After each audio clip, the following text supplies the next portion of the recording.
on the end of the code.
I don't want any hiccups. MB, are you on and listening? I sure am. I heard everything. Are we, do you hear us okay? Yeah, I do. Yep, and I see you fine, although scooch it over. Wait, I don't see Wayman. Can you talk again? Okay, I see Commissioner, is it Bonk and Wayman? Okay, Can you hear us now? Yeah, I can hear you. okay. Very good. We can hear you much better, so I'm glad we tested that out. Yeah. Okay. We don't play the flag Or yet. did you already? Don't put the Yeah. flag on the screen, right? Okay. Yeah. You gotta put the Oh. flag on the screen? I will. Okay. Do you guys have Wayman's laptop all set up to the monitor? There you go. Everything's all Okay. set. Yep, agenda's up, flags ready. So we're ready to go. I'm at the airport.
Hello? Is that working? Okay.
Commissioner Bonk's hanging out with good people tonight.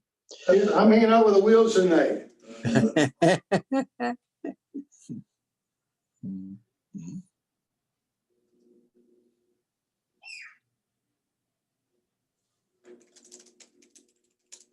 Harold, how are you feeling?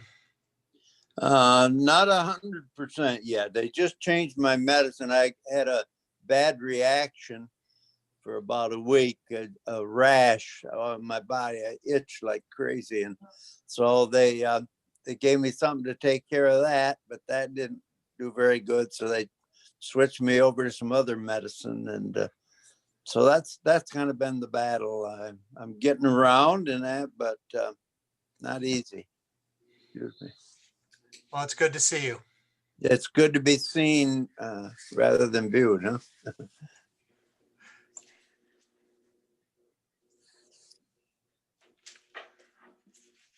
Yeah, you always have to listen carefully to Harold, don't you?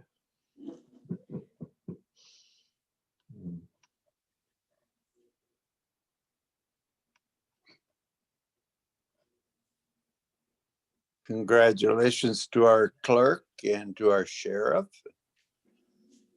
Yes. They're victors. Thank you. And our fellow commissioners.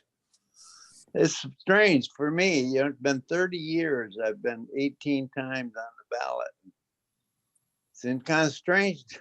Of course, with the way I'm feeling, it's a good thing I wasn't on the ballot. But yeah, it's just thank people who are willing to step up and run for office. God bless them.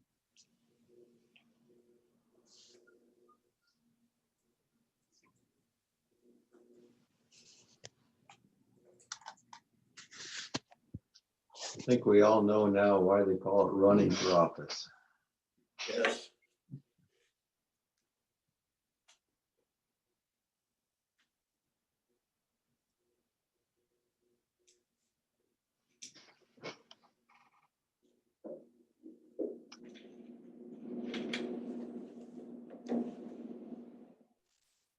It is 6 o'clock. I'm going to give everybody a couple more minutes. So I know we're probably a tired bunch from this week. So like to move along if we if we can quickly. But I will give everyone another minute or so. Pam, do we have most board members up or? Yeah, it looks like most of the board members have joined. There's a few more we're waiting on. Okay. But enough to have a quorum, I believe, right now. Maybe another minute would be good.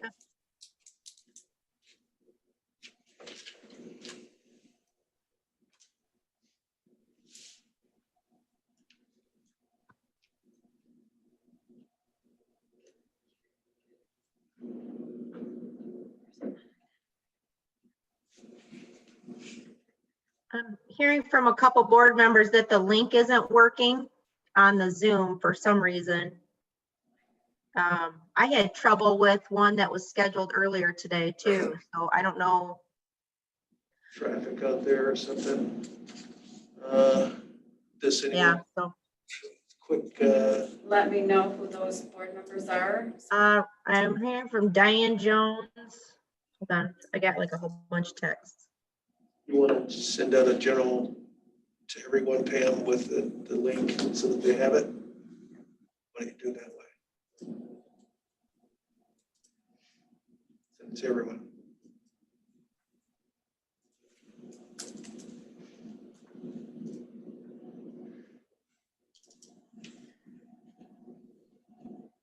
Carol is saying she can only see speaker or conference room. Yeah, something's up with the Zoom. Speaker view versus grid view. Text her a text, tell her that, please, or chat with her.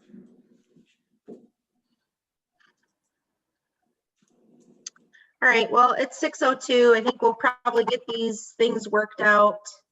But I want to welcome everyone to our evening meeting. I think this is our last evening meeting of the Kent County Board of Commissioners for the year of 2020. Welcome, everyone. And Wayman, do you want to read the quick guidance? Sure, will do. Pursuant to statute 15.263A1A, the Kent County Board of Commissioners today will conduct this meeting via electronic communications to protect the public health. Any member of the public wishing to listen to the proceedings or provide public comment may do so by following the internet connection, phone numbers, and passcodes that are listed on the screen. Closed captioning is available via the internet connection. Those wishing to provide input or ask questions in advance of the meeting regarding business to come before the committee may submit the input or questions to public comment at kentcountymi.gov. Anyone disrupting the meeting by using offensive language or actions will be muted or removed from the meeting. All right, thank you so much. Well, again, we are calling this meeting to order after our election week. Madam Clerk, will you please call the roll? Good evening, Madam Chair. Commissioners Wooden. Yes. Here. I got it. Womack. Here. Voorhees. Present. Vonk. Here. Teal. Here. Talon. Here. Vice Chair Steck. Here.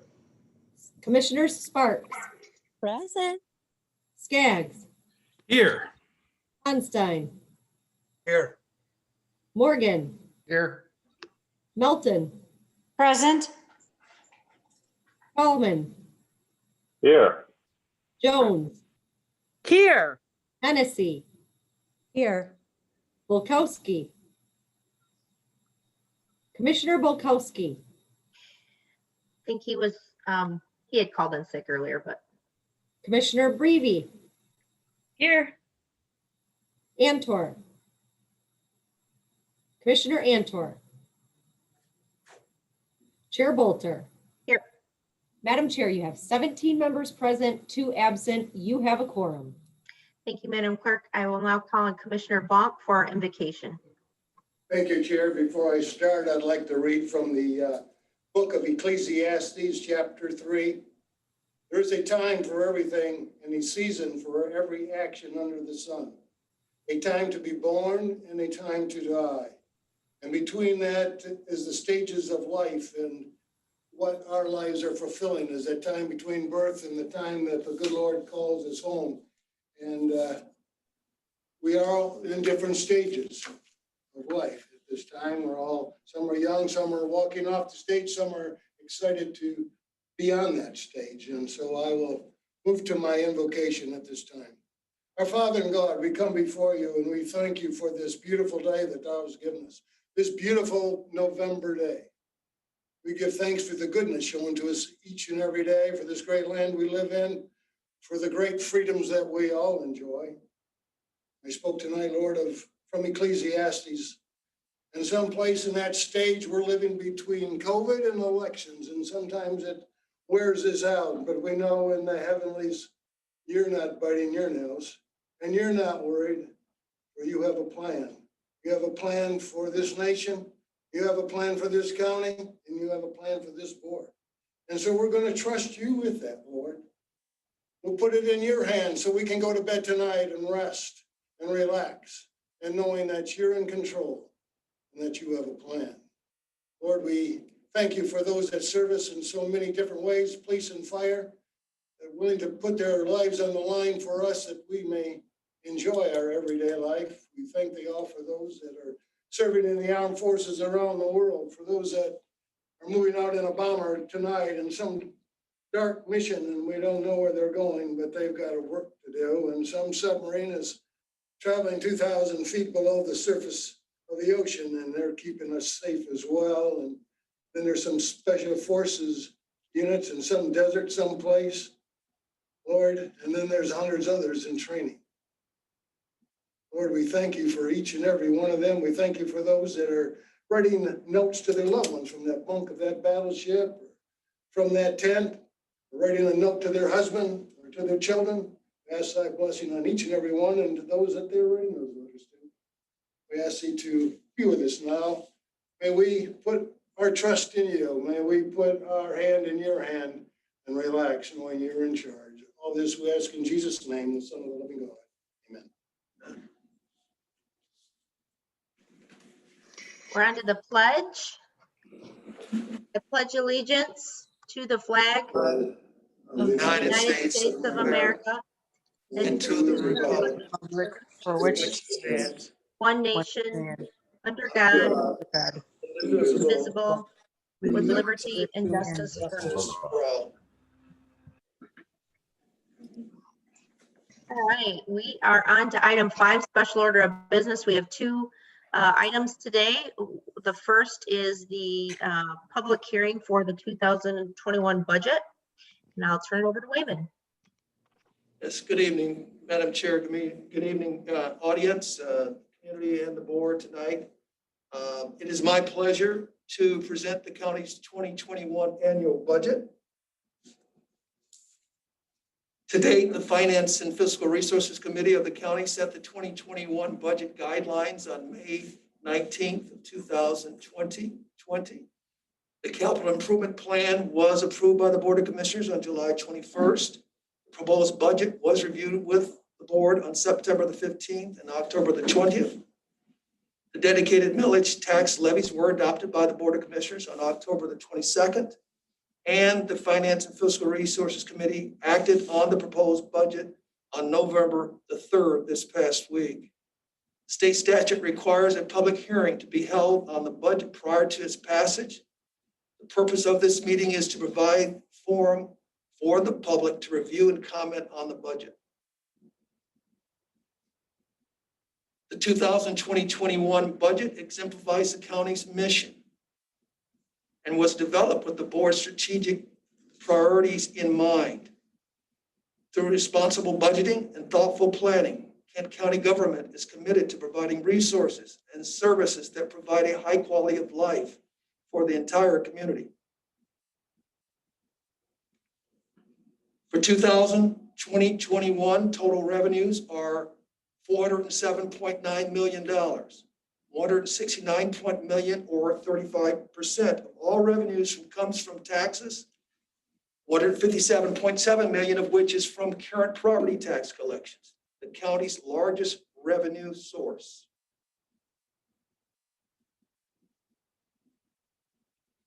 State taxable value was up 4.9% in 2020, and it's estimated to increase to $26.4 billion or 4% for 2020-21. The final state taxable value won't be known until spring of 2021. State equalized value was up 8.2% in 2020. And the gap between state equalized value and state taxable value is 79.65%, the largest since the start of Prop A. This is caused by low inflation rates, a strong real estate market, and the limitations on taxable value growth under Prop A. The millage rate is down 0.8% from 6.2584 in 2019 to 6.2100 in 2020 due to the Headley Amendment. This is the same rate used for the 2020-21 budget, but it won't be finalized until spring of 2021.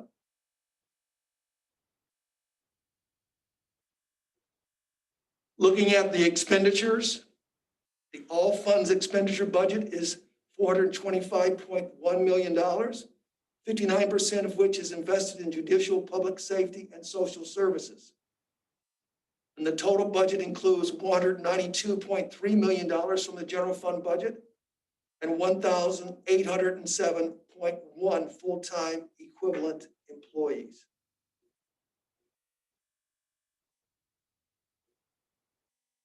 $96.8 million of the proposed budget is invested in public safety services to preserve and protect the safety and security of county residents, provide criminal and civil enforcement, to maintain a communication center to facilitate emergency call answering, to provide a safe and secure correctional facility, a humane sheltering for stray animals, and to assist in the acquisition of fire trucks, maintenance, and insurance for participating local units.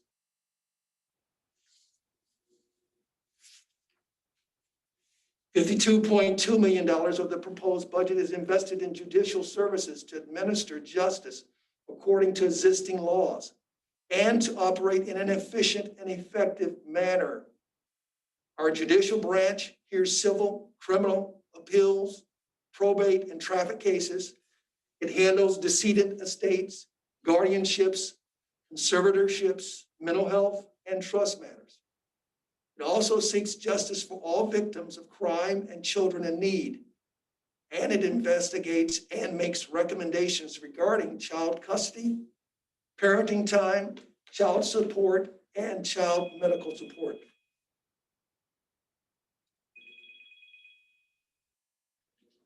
$101.3 million of the proposed budget is invested in social services to promote self-reliance and safeguards the physical, emotional, and social well-being of county residents by influencing policies, providing education programs and services, and responding to the needs of vulnerable populations.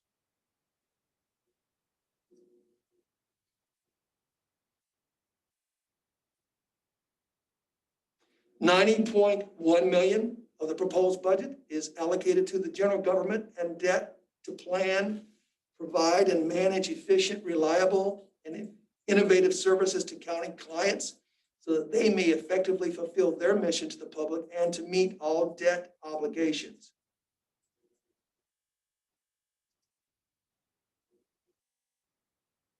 $19.9 million of the proposed budget is invested in cultural activities to enhance the quality of life in Kent County by providing recreation spaces for citizens to gather for public and private events.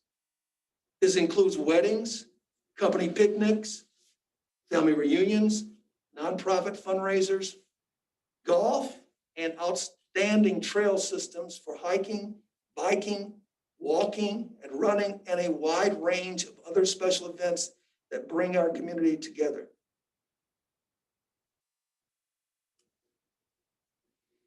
$11.6 million of the proposed budget is allocated to community and economic development to work in partnership with local agencies to develop greater economic opportunities, promote tourism, community development, provide convention facilities, and to improve the quality of life for all County residents.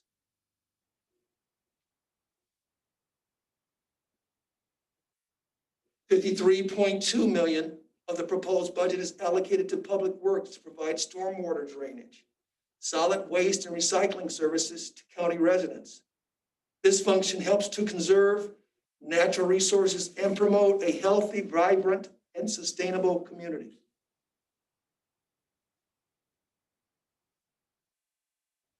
In summary, the budget continues the county's commitment to a high quality of life for our citizens. The budget supports the economic prosperity of the county, and it adheres to sound fiscal management and our board's policies. The budget invests in services to improve efficiency and to provide service delivery excellence to the citizens of Kent County. I'm proud to report that the 2020-21 budget is balanced.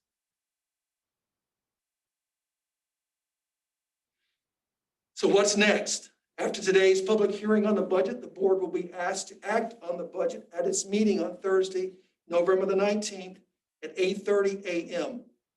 The meeting will be virtual via Zoom. The proposed budget is available also to be viewed online at accesskent.com.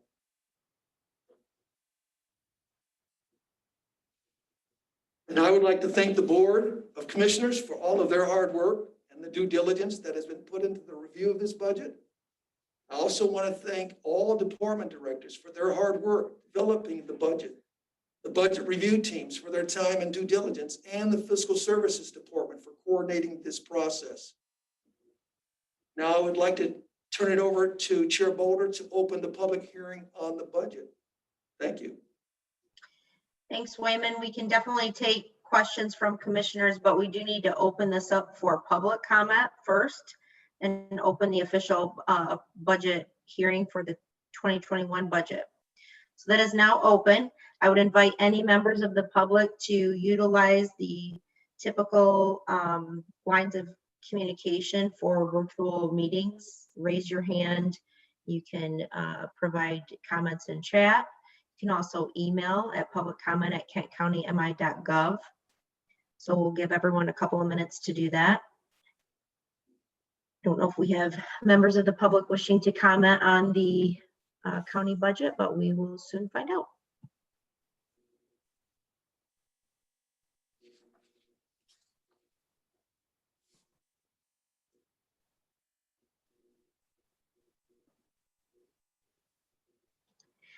I don't see any hands raised so far. Pam, do we have anyone in the email inbox?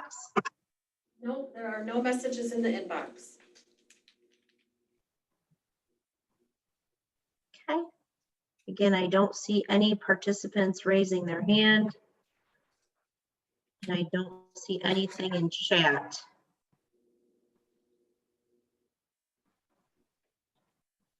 Give it another minute.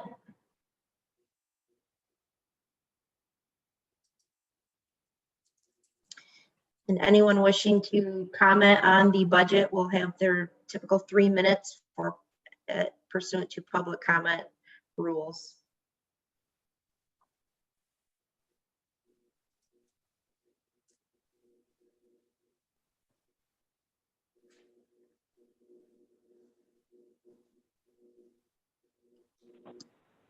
All right, do I have a motion to close the public comment portion of the budget hearing? Voorhees move. Moved by Commissioner Voorhees, support by,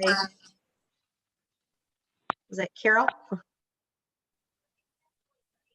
I have a motion? Second? I'll Tech second it. supports. Seconded by Commissioner Steck. Do we just do a voice? Voice Madam vote. Chair, since we're virtual for transparency, votes should be roll call. Okay. Okay, let's do a roll call to close the public hearing, please. Thank you, Madam Chair. On the motion to adopt or to close the public hearing, Commissioners Wooden, Yes. Womack, Yes. Voorhees, Yes. Vonk, Yes. Teal, Yes. Talon, Yes. Vice Chair Steck, Yes. Commissioners Sparks, Yes. Skaggs, Yes. Ponstein, Yes. Morgan, Yes. Melton, Yes. Coleman, Yes. Jones, Yes. Hennessy, Yes. Bulkowski, Commissioner Bulkowski, Commissioners Breve, Yes. Antor, Yes. Chair Bolter. Yes. Madam Chair, you have 18 yeas, 0 nays. The motion passes. The public hearing is closed. Thank you, Madam Clerk. Now, we do have another bite at this as a board when we will be voting on this at the next board meeting. But if any board members do have questions for Wayman, we can certainly entertain them.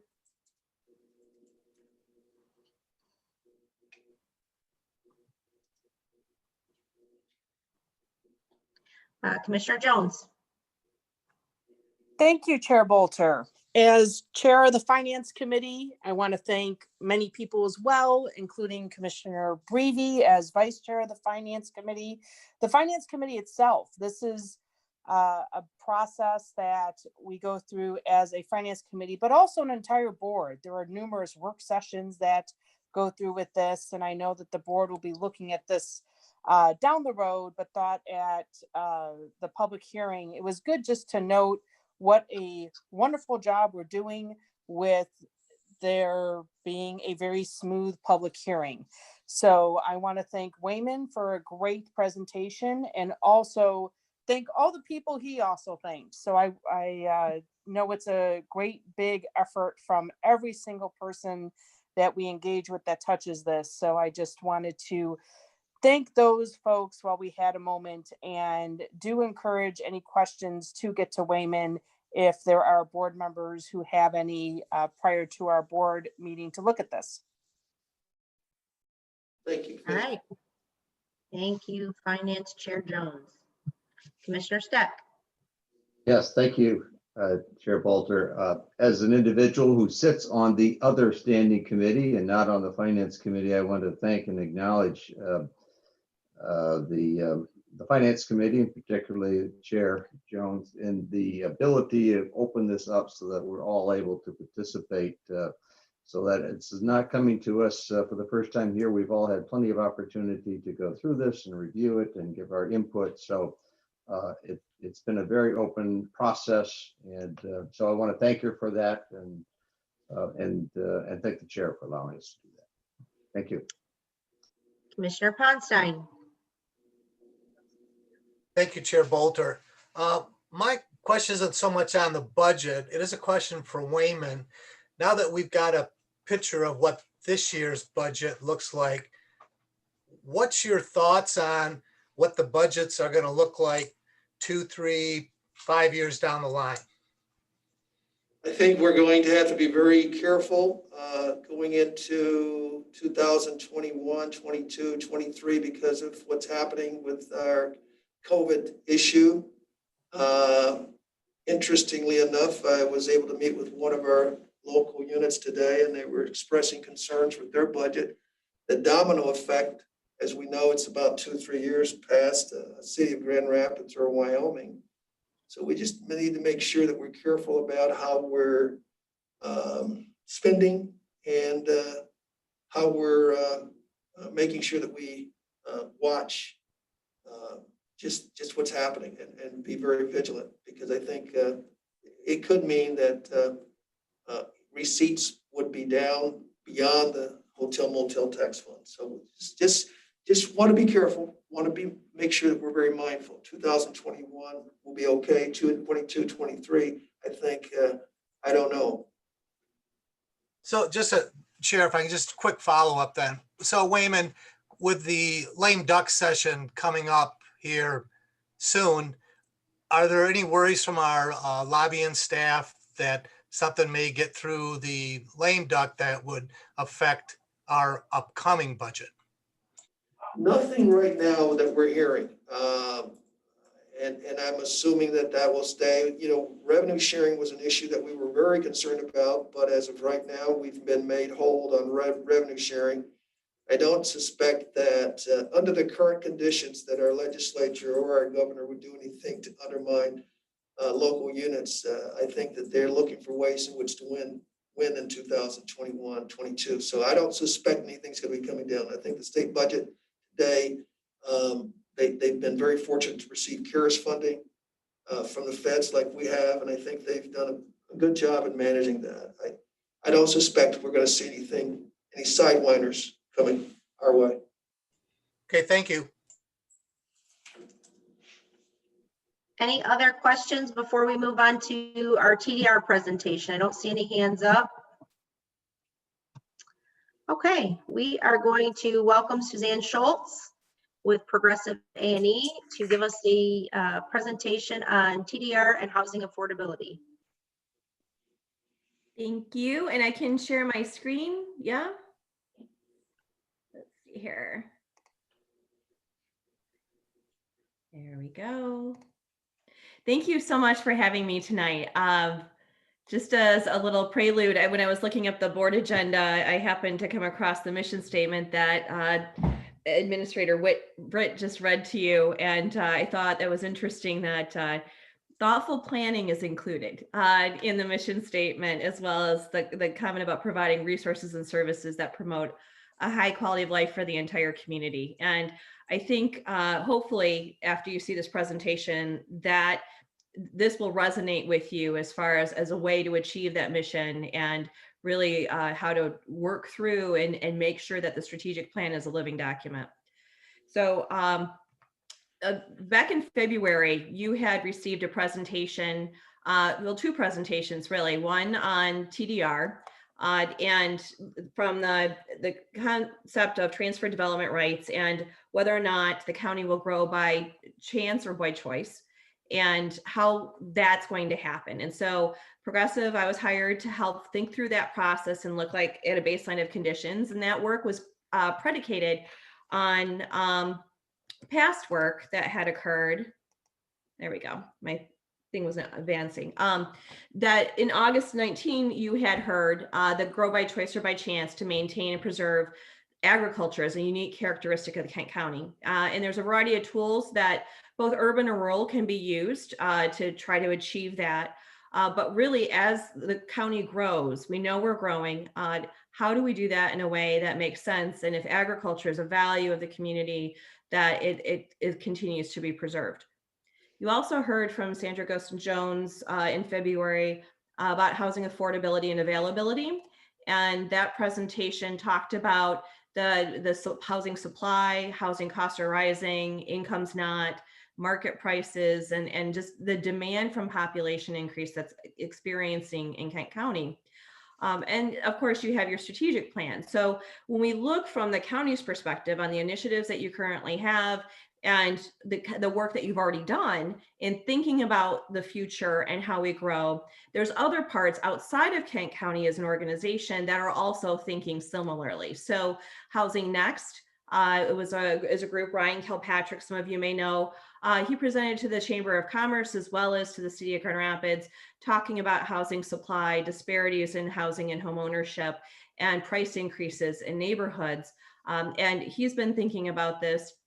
And so too, Downtown Grand Rapids Inc. recently made a presentation to the Grand Rapids Chamber of Commerce in July with Places Platform, Chris Lineberger, and Smart Growth America, looking at the city of Grand Rapids specifically, although interest has been expressed in looking at the county as well, but looking at the value and services and what types of development garner the greatest amount of investment and revenue from a services perspective.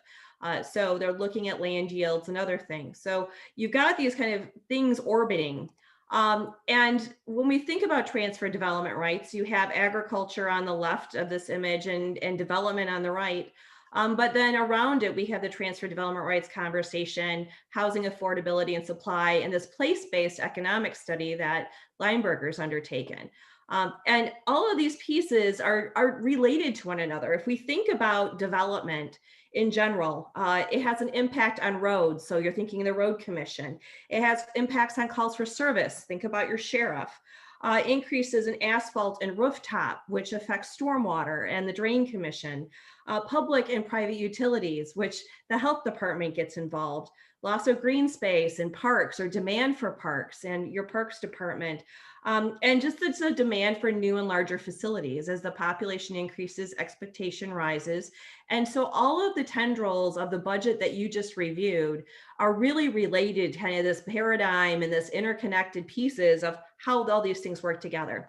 And to get a better understanding of that and of county operations, I went through and interviewed over a dozen people, both internal to the organization as well as external, and asked them what they thought the issues were out there for the department heads. What are some of the more the longer term plays that they want to make in the community that makes sense from an investment standpoint, that long-term view that sometimes is difficult to express when you're talking to the public.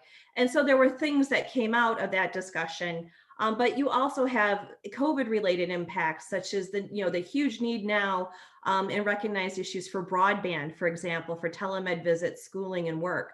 And so there's these other pieces then that you start to weave together and say, how can I put these together that they make sense if we're going to talk about development and agricultural preservation and housing affordability, that these pieces that the board has talked about work with each other. So this organizing concept is kind of a watercolor palette that's in front of you.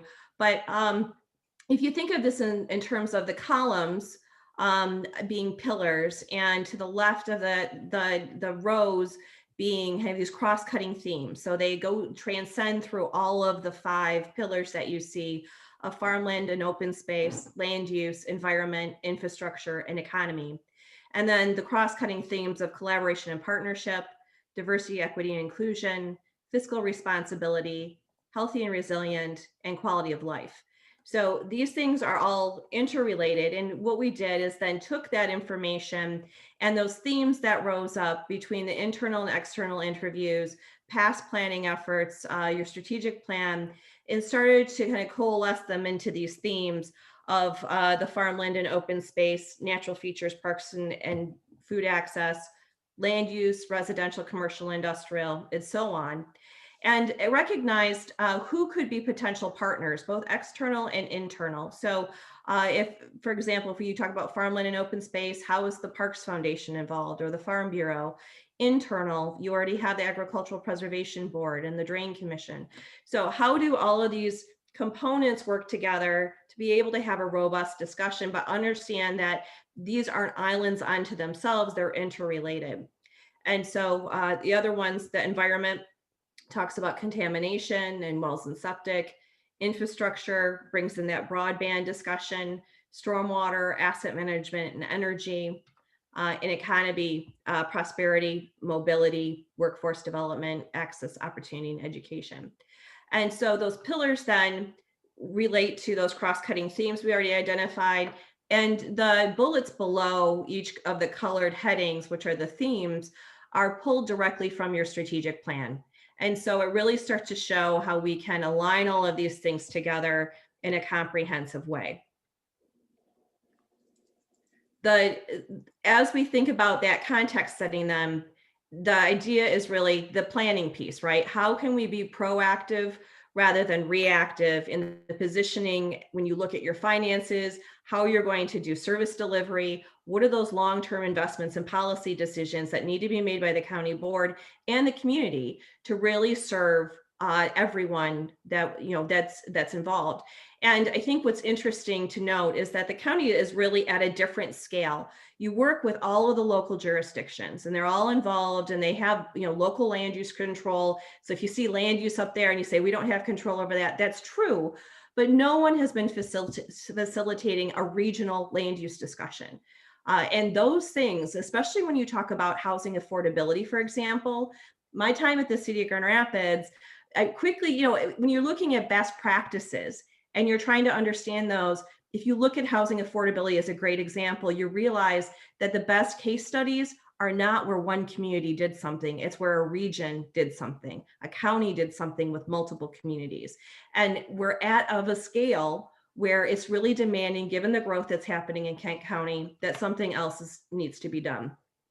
So during those interviews, I asked specifically to both internal and external, the outside inside piece that's here, I asked individuals whether or not the county was in a position to be able to facilitate that discussion, to be able to have that conversation with local jurisdictions and other entities out there. And you know, is the county the right agency to be leading this? And to a person, there was a resounding yes. That this idea of from internal staff, we've been sitting in the backseat too long, we're partners, but we're not leading. It was a theme. The idea even from outside in the community that there's a strong desire, that there's a need and a want for strong county leadership, particularly on these cross-cutting issues. And that really, this is a really good way to kind of make sure that the strategic plan doesn't collect dust. So the process, this is really kind of the pre-planning phase that we've been in, kind of identifying those issues, trying to get agreement on process, tying all these things together. And then the next step is coordinating with MB and the data team to really put data to these observations. What does that mean when we talk about this? How specific can we be? And what are we trying, you know, where are we trying to head and what's the landscape look like so that we can have a good, robust discussion?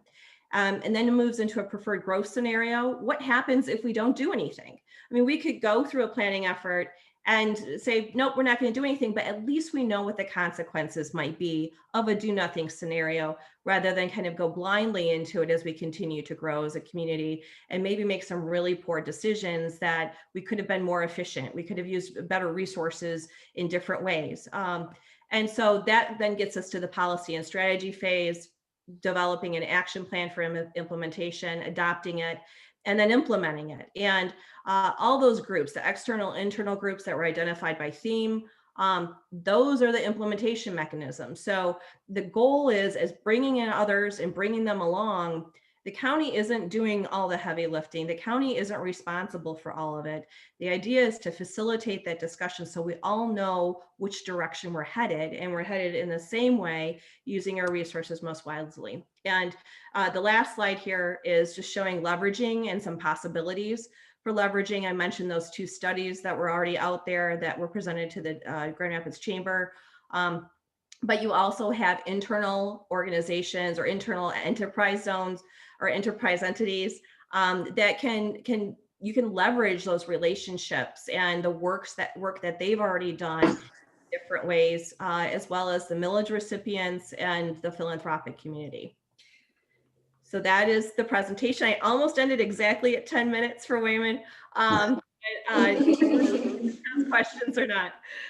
Suzanne, you get extra points for landing really close to that 10-minute mark. So thank you so much. I do want to tell board members before we go into questions on this issue, you know, obviously this is a super complicated, you know, I've been getting a firsthand education on the complexities of housing in Kent County, serving as the co-chair of the Housing Stability Alliance. And we are making progress, and we're at the point of communicating to the community and to our partners. So we will be having a presentation to the county board. It most likely would be like a housing work session, but we will be doing that probably in the very near future, if not end of this year, very beginning of next.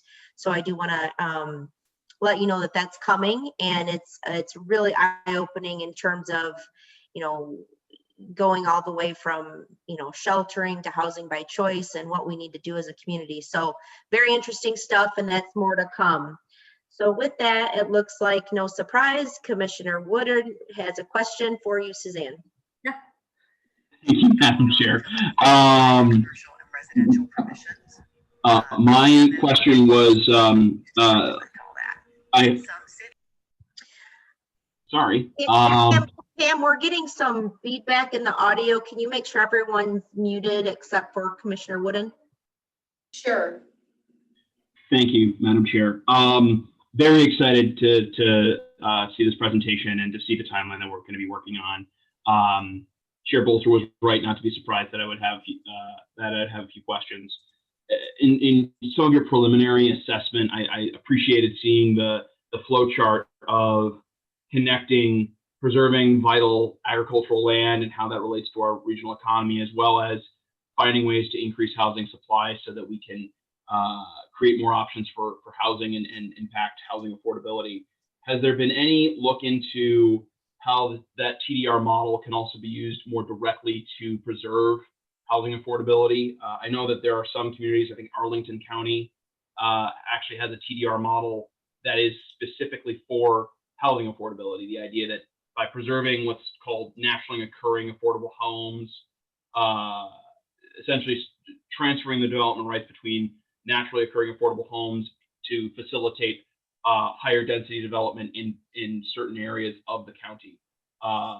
You know, I can't help but think we have a bounty of, you know, naturally occurring affordable homes, starter homes that could be preserved in a way that also then helps increase density and also complements our desire to preserve agricultural land and increase our housing supply. Has that at all been examined as a potential tool in the multitude of tools that we'll be assessing? It has not yet, but it certainly could be. I mean, if you think about property rights as assigned by zoning, as far as development density goes, heights, those types of things, it's a commodity. And the idea of transferring and receiving or giving and sending, you know, however the language you want to use, I think that does offer some possibilities in how you look at that commodity and how, whether it's to preserve farmland or preserve affordable housing. I think there's some you know, relationship there that you could develop. I do want to be sensitive about the agricultural piece because that's a priority, but also so is housing. And I think too, one of the things that was on the issues list was this question about whether Kent County is an urbanizing county. Does it make sense to preserve farmland? Which to me hurts my heart. But that's a big question as we continue to grow. What's the future of Kent County? And to me, the idea of doing scenario development and having some of those very serious conversations about, are we growing by chance or by choice, is really, we're getting to this tipping point that, you know, 20 years ago, there was a conversation with the Metropolitan Blueprint, right? And nothing really, you know, came of that. You know, there wasn't the leadership needed. And I don't know what the answer is or what that looks like, but I think being able to have that conversation and be aware of the consequences and benefits of different approaches is something that everyone could benefit from. Absolutely, and I appreciate that heavily. And you know, my final comment would be, and again, this is for a larger discussion, but I don't know if this is an either and question. It can be a mutually beneficial answer between preserving farmland while increasing our population. But again, that's for a longer term discussion with multiple stakeholders to determine that. But again, thank you for your presentation and for your time. Thanks. Commissioner Ponstein. Thank you, Chair Bolter. Suzanne, thank you for the presentation. It's a lot of things to think about. My question's on a little broader issue. When you look at agribusiness, if one's located in Kent County, they may not just rely on the Kent County ag. They may count on Ottawa and Allegan and our surrounding communities, and vice versa. Sometimes there's an ag producer out of the county that's relying on Kent County. What, if any, conversations are we having with other counties that surround us, seeing this as a strategic plan that we're trying to put forward? I think when it comes to agriculture, it's short-sighted to think that Kent County's in this all alone. We've got some great ag producers that border us. Yeah, the ridge doesn't just stop at the county line, right? It transcends. And I think that is something that from a scoping perspective, we should talk about. It definitely from an agribusiness perspective, you need a certain density of farms and, you know, needs for that service repair person to fix the tractor, right? You need to have those goods and services available to the farming community. And if you don't have enough of them going on, they can't afford to be in business any longer. So that conversation, I think, is really important. I think I would rely on the group that's going to be looking at farmland to answer that question. I don't want to presuppose what that answer would be. I think one of the questions first is what's going on in Kent County, and then how does that relate to all the surrounding counties? So it might be a two-tier approach where we figure out from what's going on in our house first, and then how does our house relate to everybody else's house in the other counties, to really be able to have that discussion. Does that answer the question for you? Thank you so much. Any other questions today from anyone for Suzanne? Yes, Chair. yes, sir. Oh, Commissioner Voorhees. Thank you, Chair Bolter. And thank you, Ms. Schultz, for your presentation. Very well done. I compliment you. My background has been local government. And we always got to remember when we talk about zoning and all of that, we're dealing with other people's property, and that we make sure we protect the person's right to the use of their property to the most extent we can. And otherwise, I think government is obligated to compensate, and we can't go that route. I believe it's too expensive in many ways. But always my concern is that we keep it as close to local government as possible, so that every voice is heard and every influence as to how my neighbors and those next to them, what's going to happen. And yet people have got to realize that. I can remember having zoning meetings when in the city of Wyoming, and well, you talk about that and you fill the council audience. They come out because, yeah, you're talking about the major financial resource of families is their home, and they want to make sure that things that are happening around them, that they have some influence in it. And the concern, I had many a persons stand before the city council and say, but we moved there because we love those pine trees. Well, then you got to say, madam or sir, you then got to buy those trees, but they belong to others. And so we got to, just always my concern is that government just violates personal property use, and that we keep it as close as we can to the people. And I appreciate those comments as having been the Grand Rapids Planning Director for 14 years. I definitely heard all of those comments. And I appreciate local control. I mean, I've been involved with Michigan Municipal League for years on advocating for local control against state laws. And I'm a local control advocate, but I also think from a county perspective, there's always this dynamic in government, right, between public good and making good educated decisions that are fiscally responsible, that serves the whole, and the individual property right of that owner, the landowner. And that's sometimes a tricky balance to maintain. But I think the way to get through that is through having a robust discussion with the community, with community leaders, getting the local units actively involved in a process so that there's ownership and there's an understanding, and they have the opportunity to be heard throughout as we look at these scenarios and think about what that future looks like. Because I think there's some critical decisions that have to be made at the very local level in the next 10 years that, you have a number of villages and small cities where their sewer plant is at capacity. And, it's been 50 years since that sewer plant was built, and the township wants to grow. And is the township going to do their own system, or are they going to pair with the city or village to create a tiered system? And some of those discussions don't always take place. And hopefully in this context, they can. Thank you. All right, Commissioner Antor. Thank you, Chair, and I apologize for missing roll call. And to that end, I'd like to say here. So, just a couple of things. First of all, thanks for that presentation. Great job. One of the things that we got to remember is this program is a voluntary program. Nobody's forced to do it, obviously, and it's up to the property owner to make those decisions, as it should be.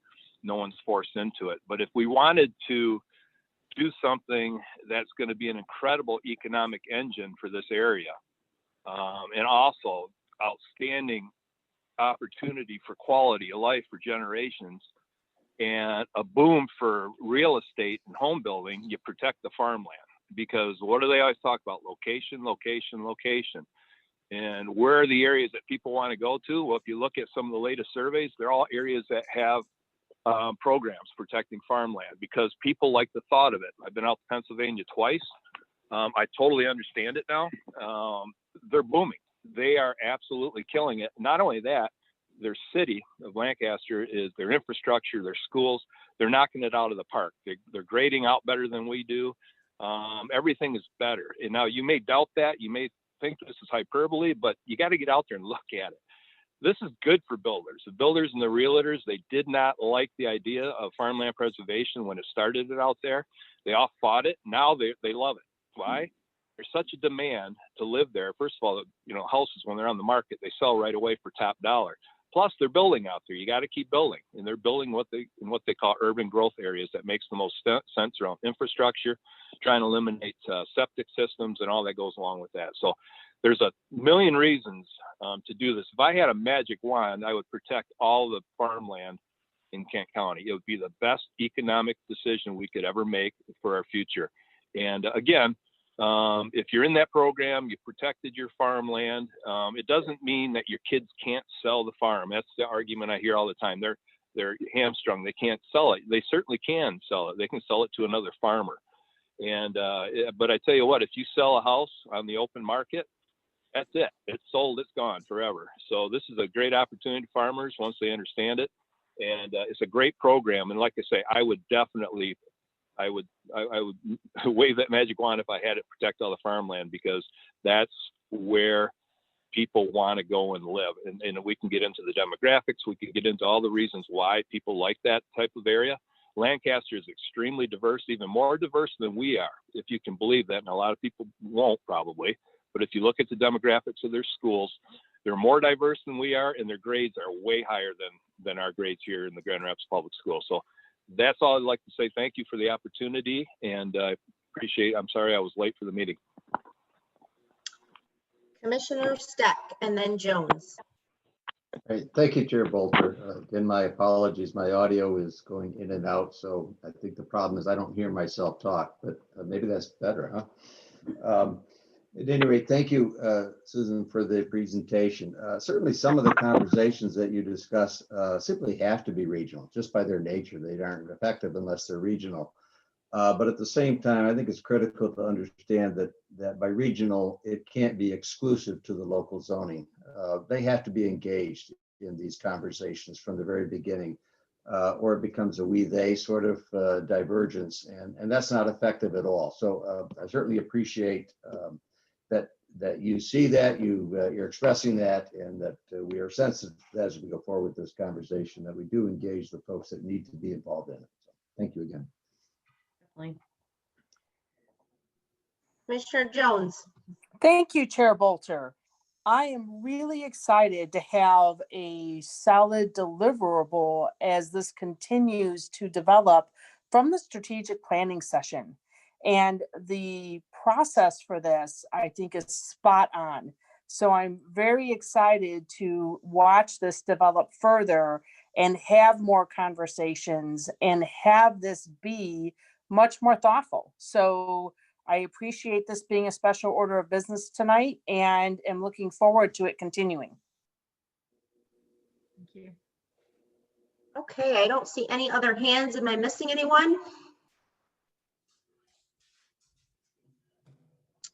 All right, well, Suzanne, I will just say that your presentation was delightful, and so happy to interact with you and work with you on this moving forward. And really huge issue, excited that you're on board to help us, and we will we will look forward to future planning.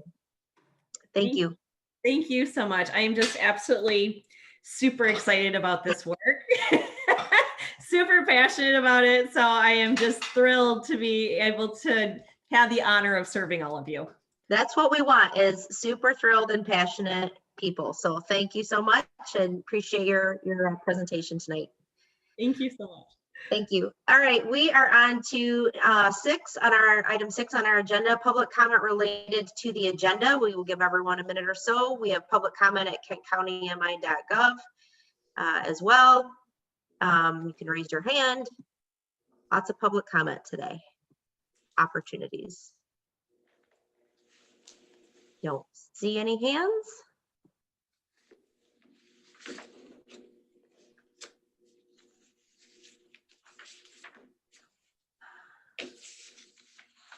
Pam, anything in email? There are no comments in the email inbox.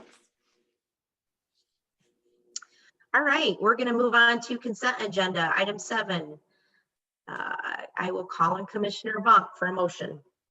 Thank you, Chair Bolter. I'll move the consent agenda. Item A, approval of minutes of the October 22, 2020 meeting.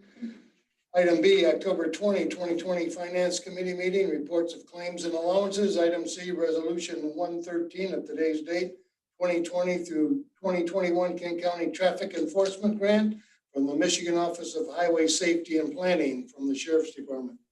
Moved by Commissioner Vaughn, support by Commissioner Brevy. Brevy. Questions or comments on the consent agenda? Hands raised.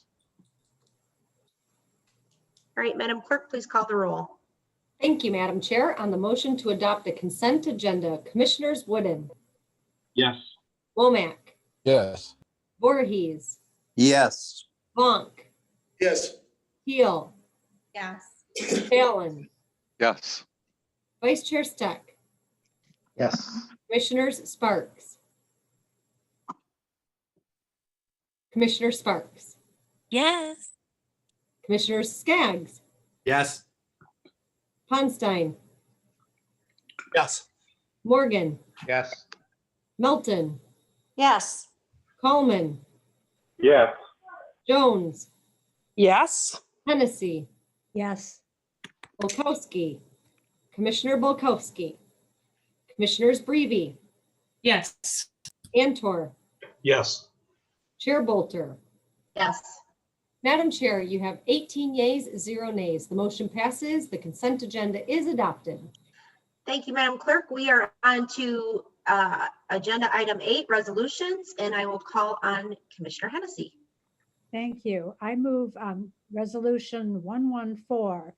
It's for an appointment, a reappointment of Bruce McCoy to the Department of Health and Human Services Board. Moved by Commissioner Hennessy, support by Commissioner Support by Sparks. Voorhees. Questions or comments on resolution 114?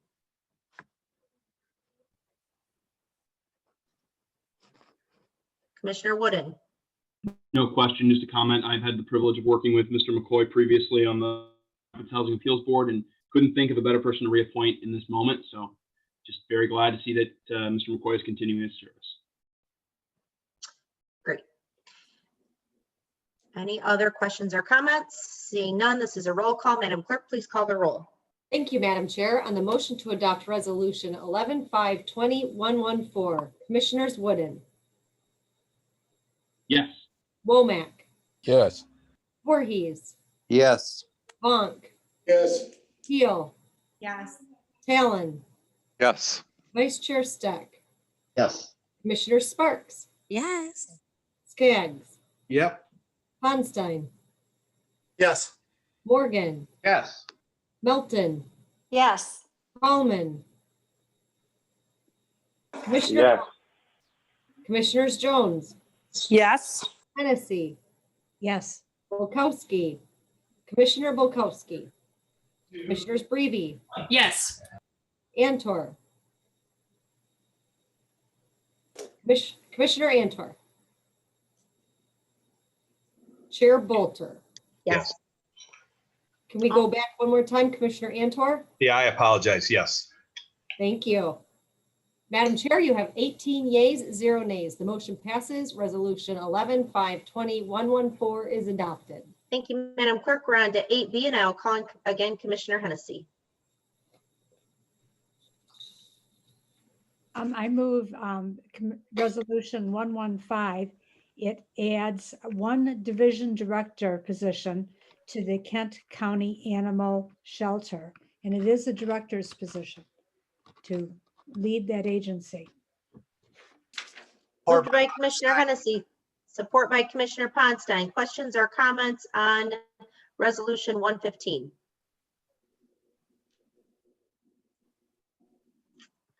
Seeing none, Madam Clerk, please call the roll. Thank you, Madam Chair. On the motion to adopt Resolution 11-520-115, Commissioners Wooden, Yes. Womack, Yes. Voorhees, Commissioner Voorhees, Yes. Commissioners Bonk, Yes. Teal, Yes. Talon, Yes. Vice Chair Steck, Yes. Commissioner Sparks, Yes. Skaggs, Yes. Onstein, Yes. Morgan, Yes. Melton, Yes. Coleman, Yes. Jones, Yes. Hennessy, Yes. Bulkowski, Commissioner Bulkowski, Commissioners Breve, Yes. Antor, Yes. Chair Bolter. Yes. Madam Chair, you have 18 yeas, 0 nays. The motion passes. Resolution 11-520-115 is adopted. Thank you, Madam Clerk. We're on to 8C, and I'll call on Commissioner Breve.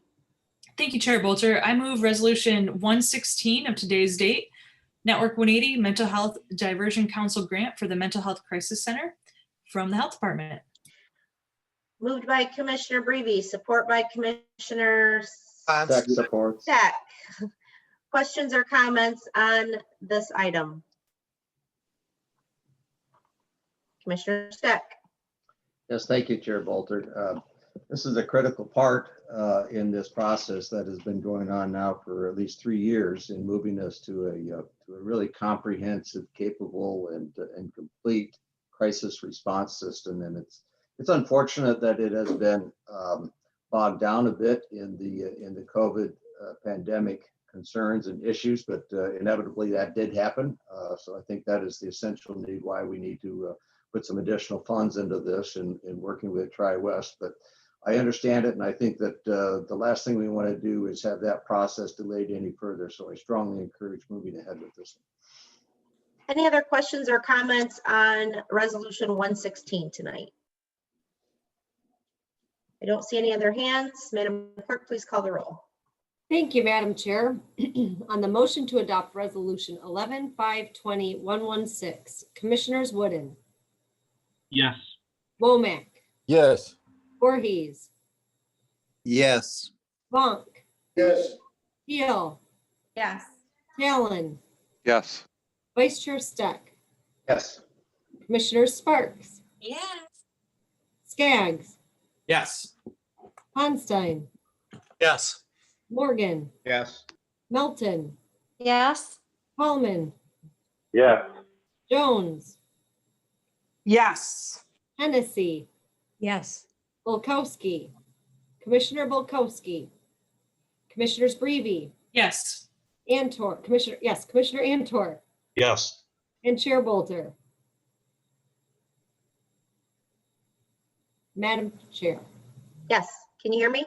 Yep, can now. Thank you. Madam Chair, you have 18 yeas, 0 nays. The motion passes. Resolution 11-520-116 is adopted. Thank you, Madam Clerk. We are on to item 8D, and I will again call on Commissioner Breve. Thank you, Chair Bolter. I move Resolution 117 of today's date, Michigan Department of Environment, Great Lakes and Energy Wastewater Monitoring for COVID-19. Moved by Commissioner Breve, support by Commissioner Support by Wooden. Wooden. Questions or comments on Resolution 117? Don't see any hands. Madam Clerk, please call the roll. Thank you, Madam Chair. On the motion to adopt resolution 11-5-20-117, Commissioners Wooden, Yes. Womack, Yes. Voorhees, Yes. Funk, Yes. Teal, Yes. Talon, Yes. Vice Chair Steck, Yes. Commissioner Sparks, Yes. Skaggs, Yes. Hanstein, Yes. Morgan, Yes. Melton, Yes. Coleman, Yes. Jones, Yes. Hennessy, Yes.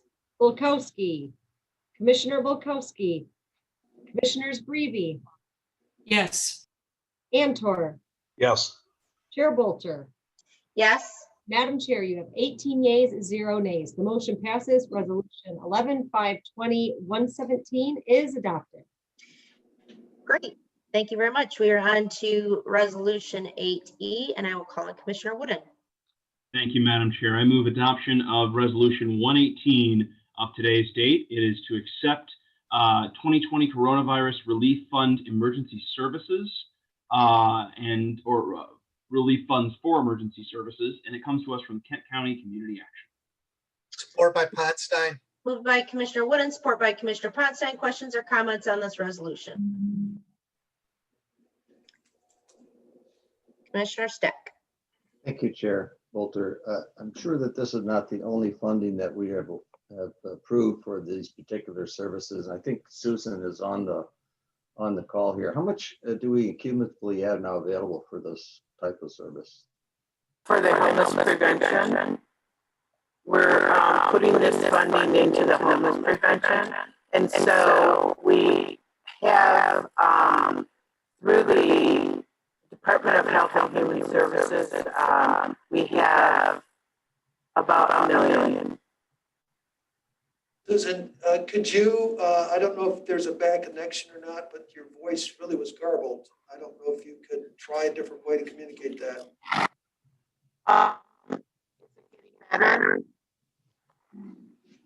Can we get back with Commissioner Steck on that, please?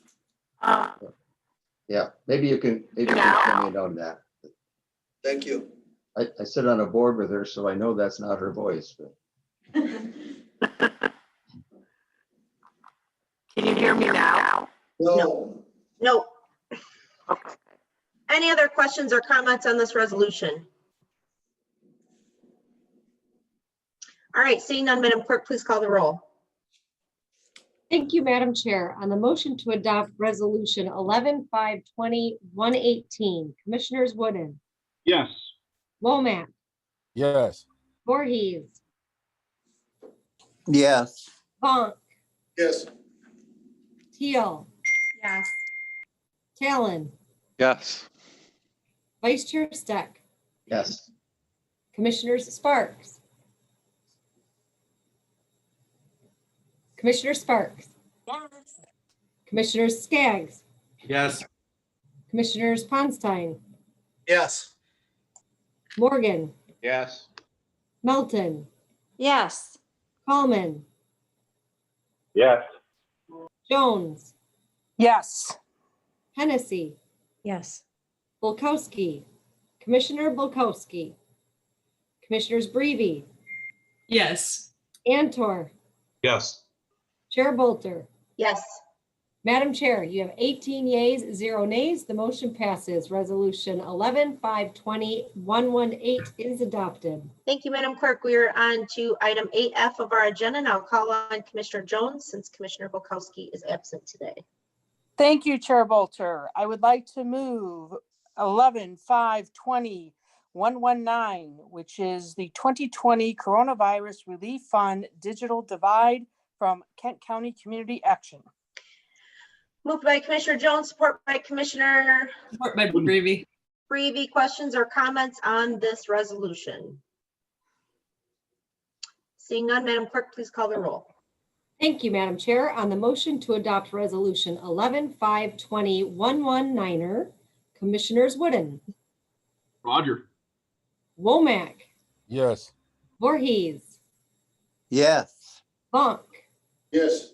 Teal, Yes. Talon, Yes. Vice Chair Steck, Yes. Commissioner Sparks, Yes. Skaggs, Yes. Ponstein, Yes.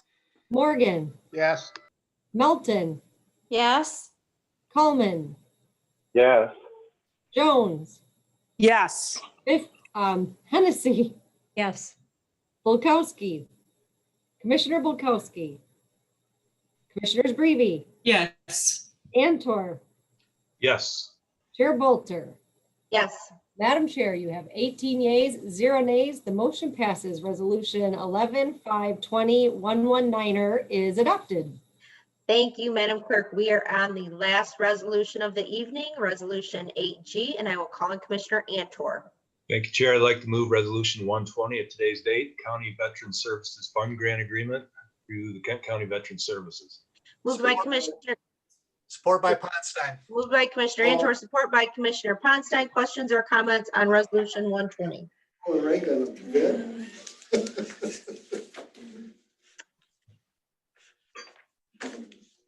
I don't see any hands raised. All right, Madam Clerk, please call the roll.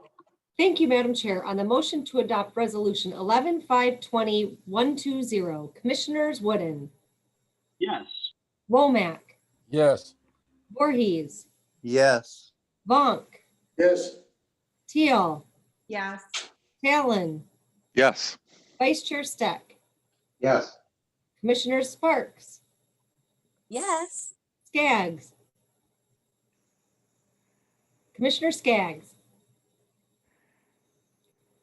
Commissioner Ponstein, Yes. Morgan, Yes. Melton, Yes. Coleman, Yes. Jones, Yes. Hennessy, Yes. Bulkowski, Commissioner Bulkowski, Commissioners Brevy, Yes. Antor. Yes. One more time, Commissioner Skaggs. Thank you, Clerk Lyons. Yes. Got it. Chair Bolter. Yes. Madam Chair, you have 18 yeas, 0 nays. The motion passes. Resolution 11-520-120 is adopted. Thank you, Madam Clerk. We are on to item 9 of our agenda, public comment related to any county matter. Pam, please check the email. I will check the hands. Don't see any. Don't see any messages in the public comment email inbox. We'll give it a couple seconds.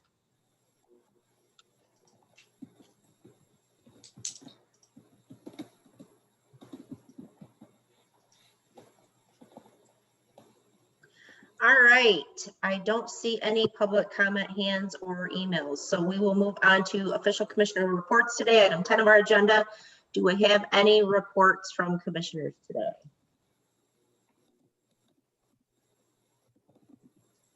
Everybody's hungry or tired. I don't see any hands up. Madam Clerk, this might be a good time for you to give an official election report if you'd like. Thank you, Madam Chair. I can do that. Well, I don't know if you guys know, but we had an election the other day, a small one. Not a whole lot. I mean, it was, not a whole lot of buzz about it or anything. I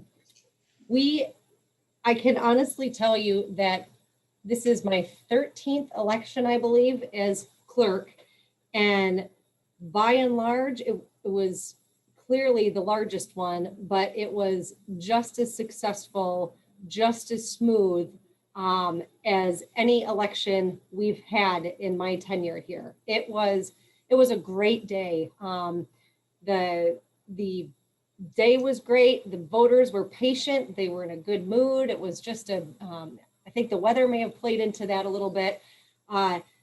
We didn't experience any issues. We had no calls of voter intimidation, no calls of other concerns beyond maybe just a couple, a couple hiccups or road bumps here and there that are not out of the ordinary for any election. Any issues we had, particularly if they were tabulator related, they did not disrupt the voting experience. They didn't hold up the voters from being able to cast their ballots. They didn't delay that.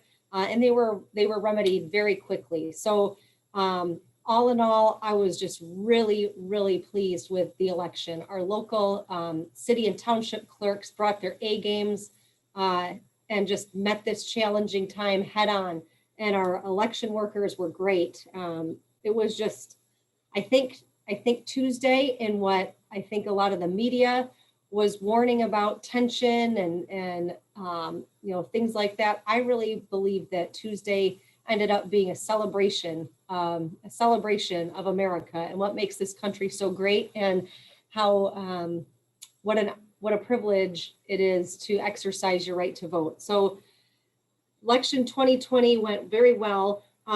Just to give you some facts and all this little tidbits, I want to thank the board and the staff because we were able to secure some federal CARES Act funding from the county to kind of work this election. There were a couple things that we did that we've never done in the past. One is we used those funds to implement a huge countywide voter education effort, which we felt was needed. There was a lot of change. There had been a lot of changes and a lot of things going on with COVID-19. So we did Facebook or social media ads. We did a radio ad, just reassuring our voters that whether they voted absentee or in the polls, this election was going to be safe. It was going to be secure. The votes were going to count.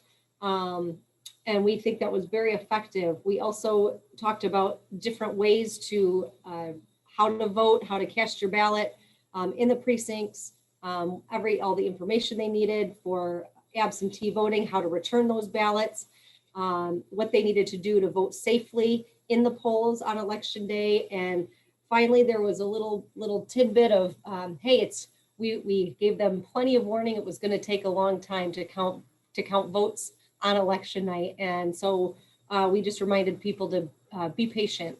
So we did those, and we did two teletown halls, one separate for Grand Rapids voters where I had Clerk Joel Hondorp on that teletown hall as my guest, another for the rest of the jurisdictions in Kent County. And we talked to thousands and thousands of voters, let them ask questions directly of our elections director, Jared Uzarski, of myself, and of Joel Hondorp, Clerk Hondorp, and just we were able to provide them any and all information they would need going into election day directly from our office. And so that was really, really great. Another out of the ordinary or first time thing that we done, again, related to COVID, because we knew COVID-19 was going to be one of the largest reasons for a huge influx of absentee ballots cast this election. And with a new promotion of using drop boxes to submit those absentee ballots, while it's not new to Kent County, it hasn't been widely promoted in the past. We knew that there would be some voters who would deposit their absentee ballots in the wrong jurisdiction's drop box.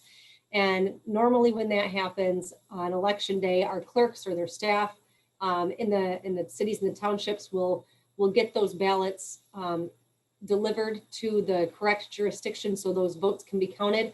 It just wasn't going to be possible with an election as large as this one and so many things going on. So we hired at the county six what I called election day runners. And I hired those individuals based off folks who had applied to become an election worker, and most of them took our training, took our election worker training that Jared does. And we just had an overabundance of election workers. So we didn't need all the folks that applied. And so we used mostly those of that pool. And I had I had a number of Democrats, a number of Republicans, and I even had an independent who was very excited to help because you may or may not know, but we cannot hire independents to work our elections on election day in the absentee counting boards or in the polling locations. The law requires us to hire Republicans and Democrats, or the two major parties. So this independent was very excited to have an opportunity to serve on election day. And that's what we were able to use our federal CARES funding for. And then finally, like I said, it was a smooth, effective election. Really, the biggest concerns and issues we've faced have been since election day, particularly with misinformation and rumors and things like that. You may have seen in the news or on social media issues around using Sharpies on our ballots. So we've done a lot of educating. Social media posts, news interviews to assure the public that Sharpies are actually a preferred method, a preferred writing utensil to use on our ballots for a couple reasons. But that's kind of been the biggest issue we've had since the election. I was pleased that all of our results came in within the time frame that I had hoped and expected for, and we prepared the media and the public that it would take until Wednesday afternoon or evening to get those results. And 36 hours, almost exactly after the polls opened on election day at 7 p.m. yesterday, we had all of our counties' jurisdictions fully reporting. We did have a voter turnout of 72.25%. compared with 2016 at just over 69%. So a higher voter turnout this election than the previous one. We had over 227,000 absentee ballots issued in this election compared to just under 71,000 issued in 2016. And as far as absentee ballots returned, we had over 3 times more absentee votes in this election than we did in 2016. We had 214,418 absentee ballots compared to 68,967 in 2016. That gives us 59% of our total votes cast were done absentee compared to 41% in person in the precincts on election day. So that number was down from the August primary where we had 66% of our votes by absentee and 34% went to the precincts on election day. One last tidbit of information. I was a little concerned that we may have a lower return rate of absentee ballots. We're usually in the 90s, we're usually in the 90s. However, in the August primary, we dipped down to 76%. And I was concerned that that could potentially happen with this election because both in the August primary and in the general, voters were mailed unsolicited absentee ballot applications by numerous parties or numerous organizations, I should say, including the Secretary of State. And so I thought that could potentially be a factor for a lower return rate, but we had 94% of our absentee ballots that were issued were turned in. So we really had no dip in our previous expectations of return rates. So again, by and large, it was a great election, very smooth, and God bless America. Thank you, Madam Clerk. Good job. All right, we're going to move on to miscellaneous, item 11. Do we have any miscellaneous comments tonight? It's already 7:24. Commissioner Skaggs. I'll be quick, but just following up on what Clerk Lyons said, I just want to thank her for using that CARES money for those poll runners on election day for the drop boxes. I know that was something that we talked about earlier, so I appreciate you going ahead and implementing that. I know it was, people aren't sort of used to that. They see mailboxes, they can put them in any mailbox. And I'm sure that was a big help to a great number of voters. So thanks so much for doing that and for everything that you did over the last couple of months on the election. Any other hands up today? Any other miscellaneous, Commissioner miscellaneous? Commissioner Wooden. Thank you, Madam Chair. My one question, perfectly fine that it took a little bit longer for Grand Rapids results to come in. As I told plenty of folks, I have plenty of junk food to stress eat while we wait for results to come in. But my question was, do we know if there was anything in particular that caused that issue? I heard something about maybe tabulators. Not that, again, accuracy is far more important than speed, but was there anything from there that we learned that we could, again, to constantly improve how we run things? There were a number of factors at play with which resulted in the length of time it took Grand Rapids. First and foremost, it was just the sheer volume of absentee ballots. They had almost 60,000 absentee ballots in the city of Grand Rapids alone. It was extraordinary.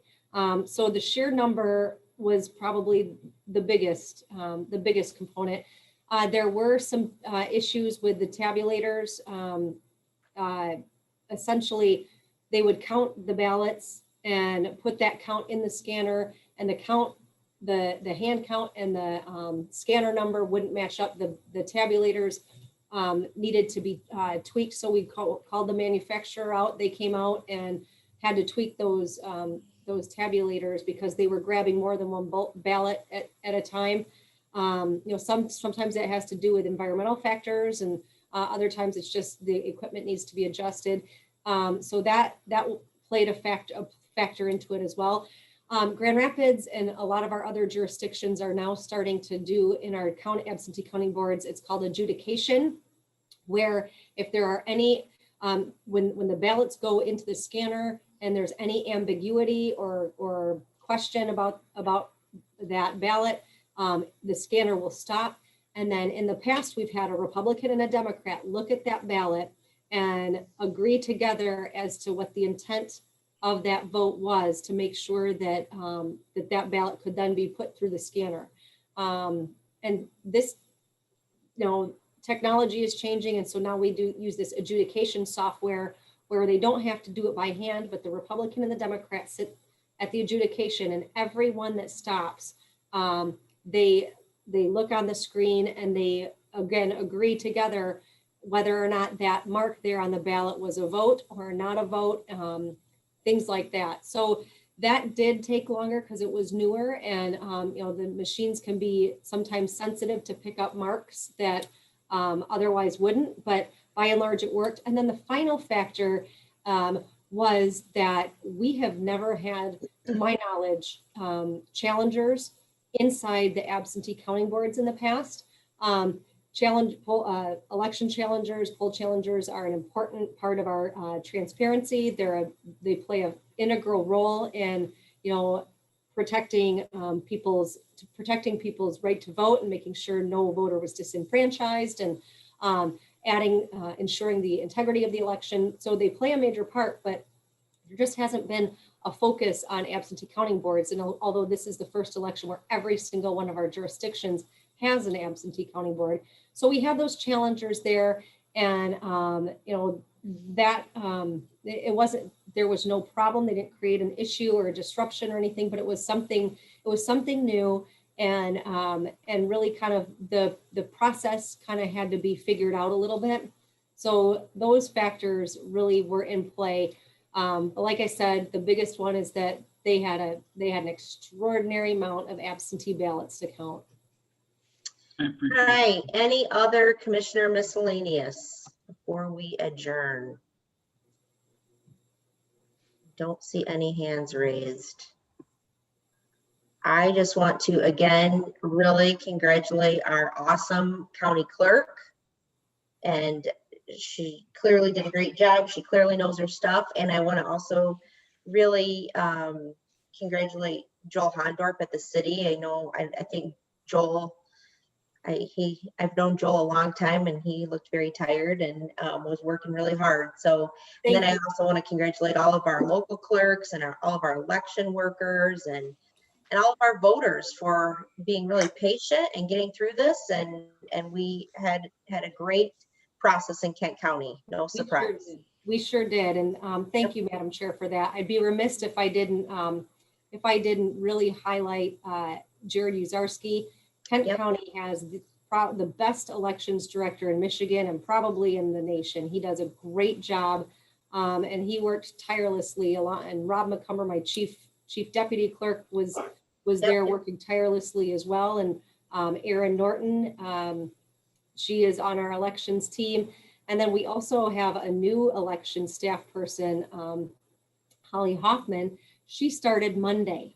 So that was trial by fire for a new staff member. Awesome. We have a great team and they did a great job.